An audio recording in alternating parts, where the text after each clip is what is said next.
You did add your work, but you didn't add anything about an ADA compliant restroom. Are you working on the restroom for us? I think I forgot about that when I was writing this up. So that was our plan, is to provide an ADA. Enough said. Enough said. And last thing, you've got a lease deposit here. We'd like you to scratch the deposit. As you know, for us as an industrial business, we're coming in here spending probably close to $400,000.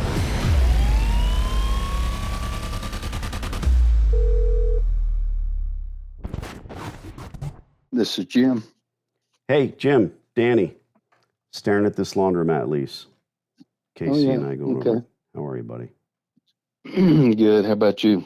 Never felt better, never had more. I never felt better glued together. All right, so not a lot to discuss. It's not like we have to go through a red line process here with the lease, but one question we had, there are no dumpsters on our end of the property. Are you going to be providing another dumpster as part of the common area maintenance?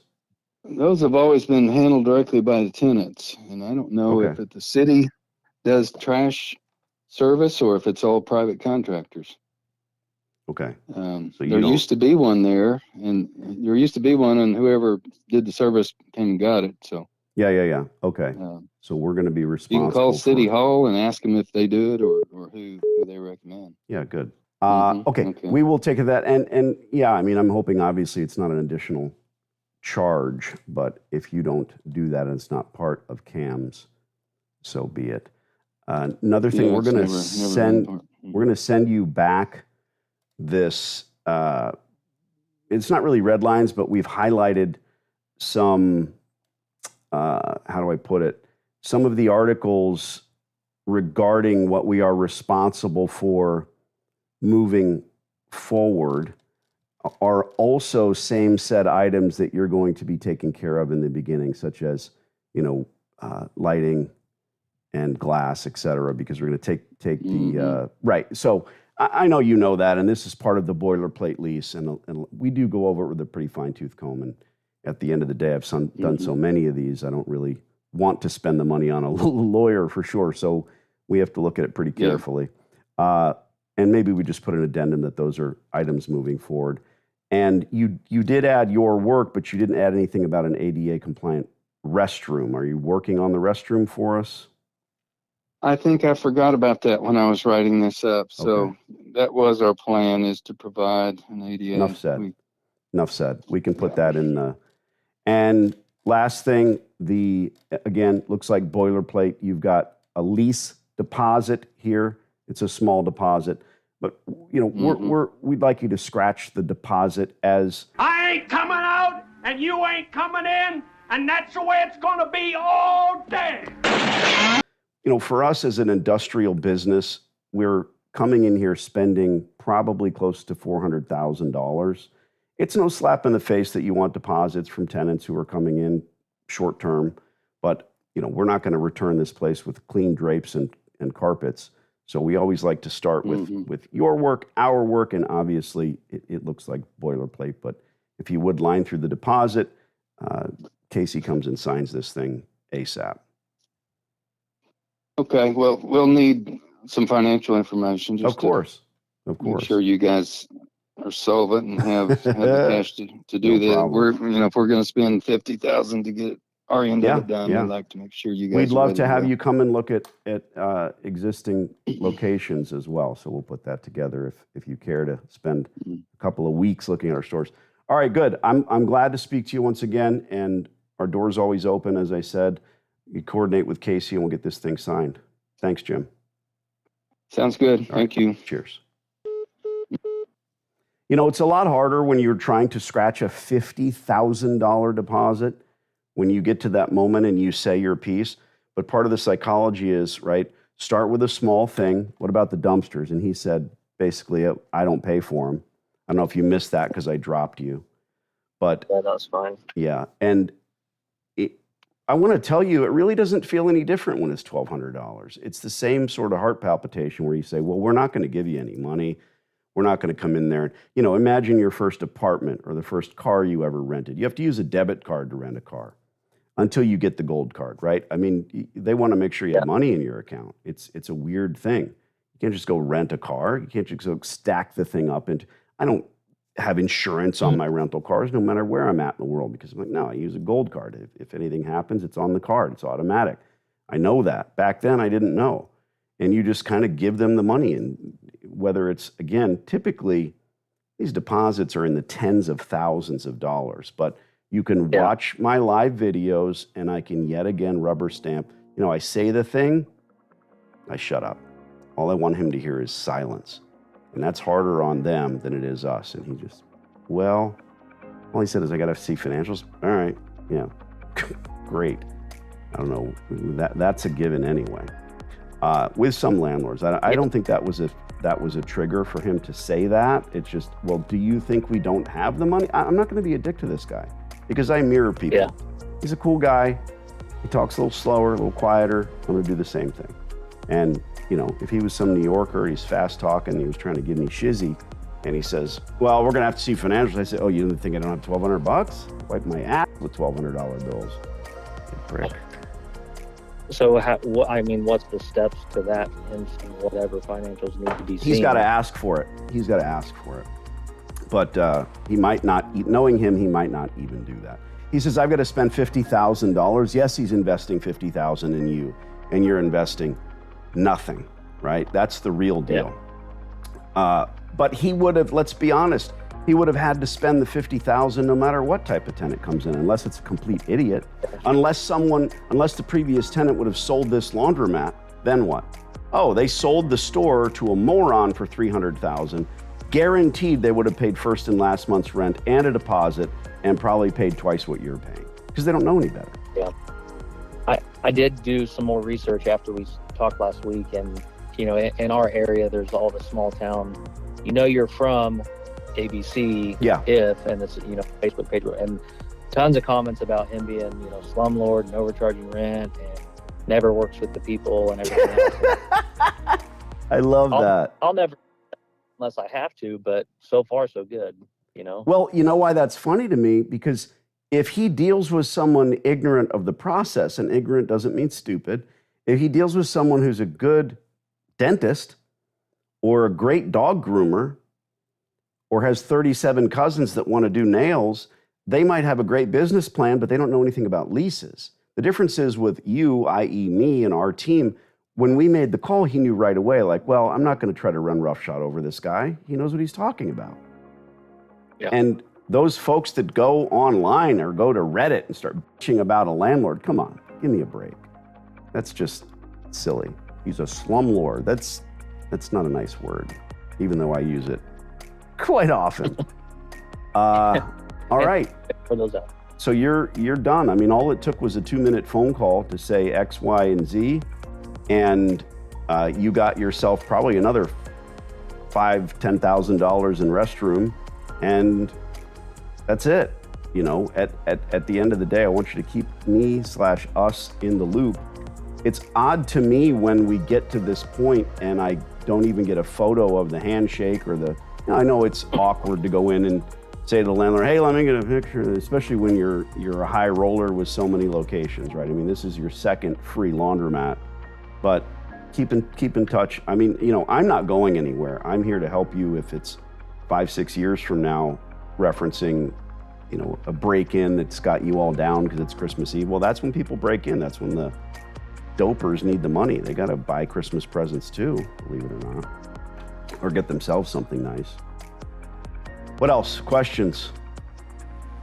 I mean, redline, send lease back to you, or am I just redlining it and addendum sending it to him? Yeah, just send it to him. Add ADA compliant restroom talk, put a line through the, I'd do it in a couple minutes. And then, very, very rapidly go into a discussion of when you can get in front of him and sign. Because we talked about a commencement date of what? 11/1? November 1, yeah. Yeah, perfect. So you want to quickly hit him with a date for that, and we'll see. I don't think we're going. I would say, hey, if you want to see my closest location, here's an address. and have him put. Now you're putting the ball in his court in a way, right? Go look at this. If he does drive by the store to see what type of operation you run, he probably won't bother with wanting to crawl up your ass, and that doesn't matter anyway. Personal P&L statements are a joke. There's no proof in the pudding. If he sends you an app and wants to see your credit score, that's different. But you're the sole, you're the one signing this thing. It's really a big, giant congratulations. That's what it really is, once again. And I know you've been through it before, so your heart's not palpitating. You're just counting more money.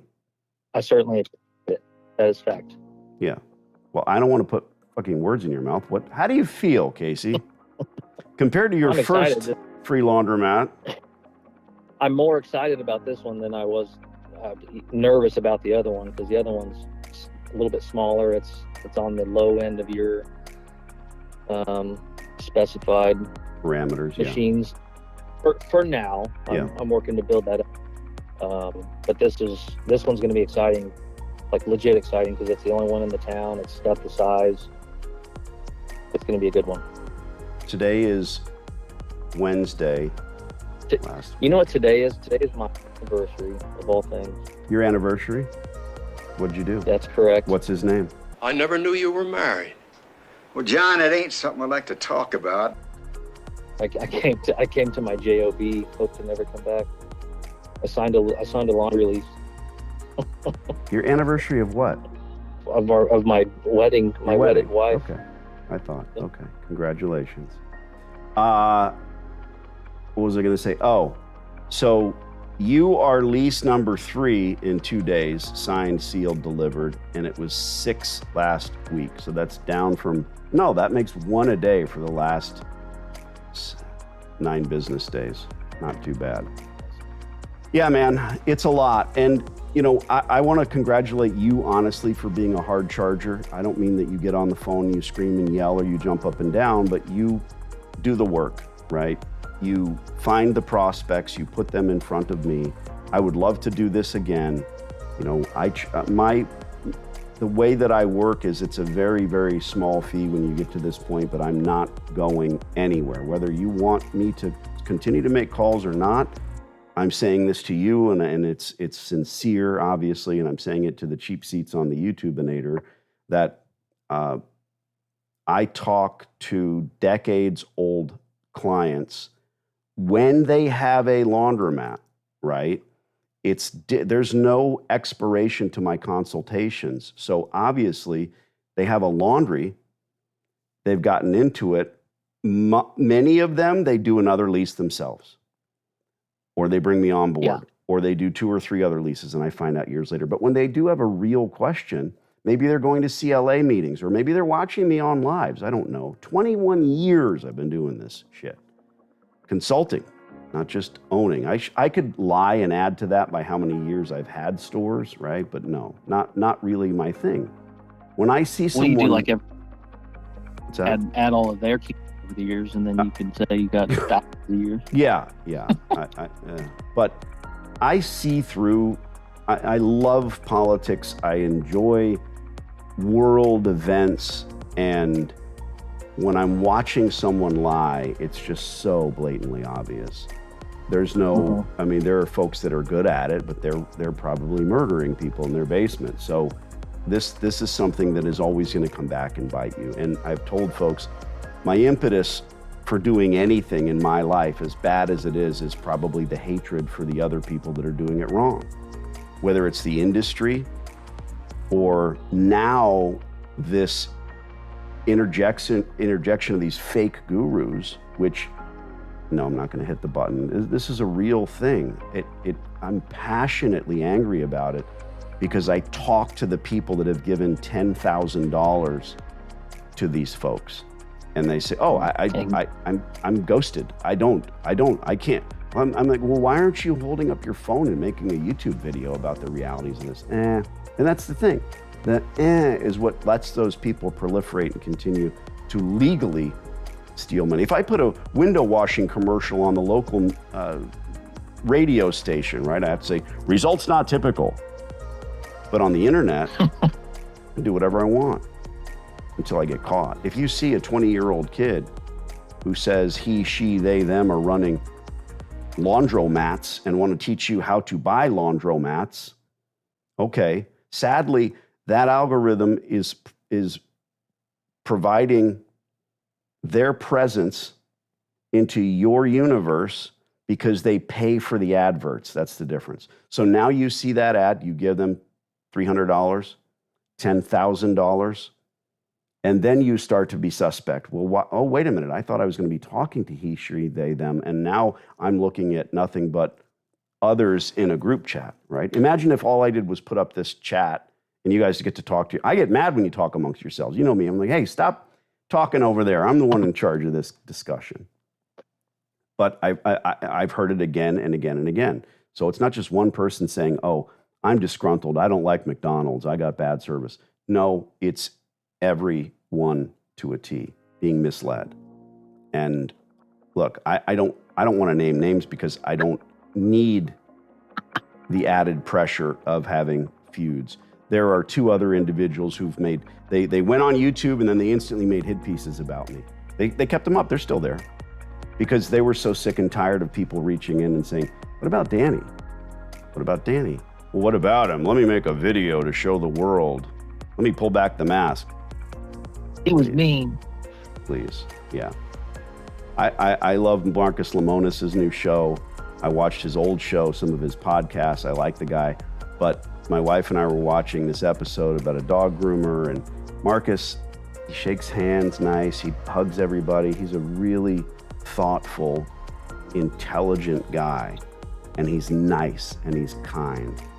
I'm more Chef Ramsay, right? I mean, I'm screaming at the TV and he's over here giving people a percentage of their businesses back. And the world continues to spin no matter what.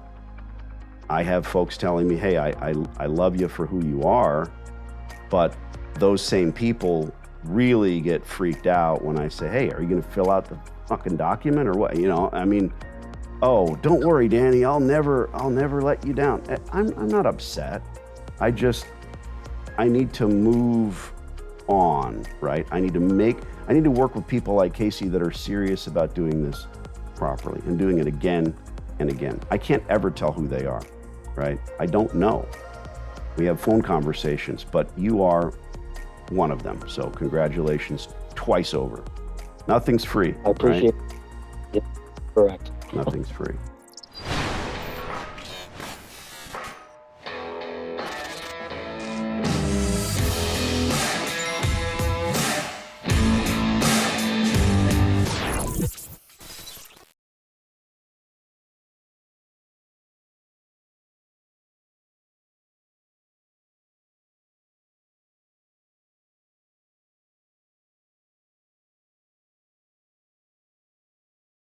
I'm pretty sure this hot water heater's got a few more good years left in it.